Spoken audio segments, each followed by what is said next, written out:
Hello guys, gusto niyo ba makita yung aking alaga? Nandito sa ibabaw ng tricycle ni Daddy. Ito pa isa oh, pasaway to oh. Ito sa ibabaw ng motor. Tapos ito naman, simula pa kanina umalis ako nung umaga. Hanggang ngayon tanghali, andito pa rin. Nakahiga pa rin siya guys. Sarap tulog, sarap buhay. Wala siyang pakialam oh. Kahit ginugulo na siya dyan na ano niya. Ano na naman, Kobe?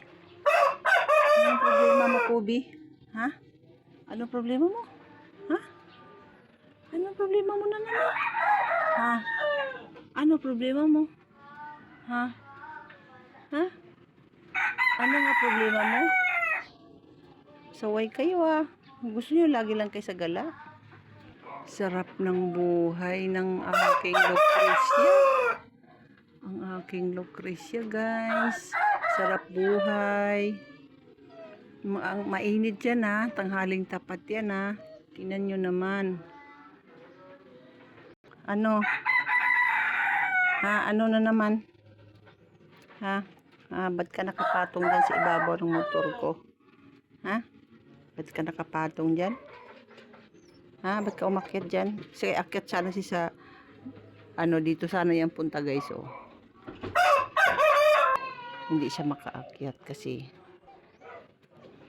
may nakahiga sa taas. Ito din, gusto rin humiga sa taas dito sa pwesto ng aking langga. Hindi siya makapwesto eh. Hindi sila makaakyat kasi andito yung haring ano eh, si haring Lucrecia yan. Diyan ka na lang muna, magtayo-tayo ka na lang muna dyan. Ano? Chichi. Hintayin mo na lang, Chichi, pag bumaba si Lucrecia, ha? Oh, sarap ng buhay. Sarap tulog. Ito yung aking Milo, guys. Oh. Diyan lang kayo, eh. Diyan lang kayo, diyan lang. Hindi kayo, pumasok muna kasi, oh, hinarangan ko nga eh, kasi nga, panay kayo, ihi sa loob. Mamaya naman kayo. Ha? May na kayo pumasok ha? Anong problema mo? Ha? Diyan lang kayo. Sarap nga ng upo-upo nyo dyan eh. Yung isa naman ayaw magpa-istorbo. Hello! Yung isa naman dito sa may bubungan ng trapal. Sipungkan. Kahit painit.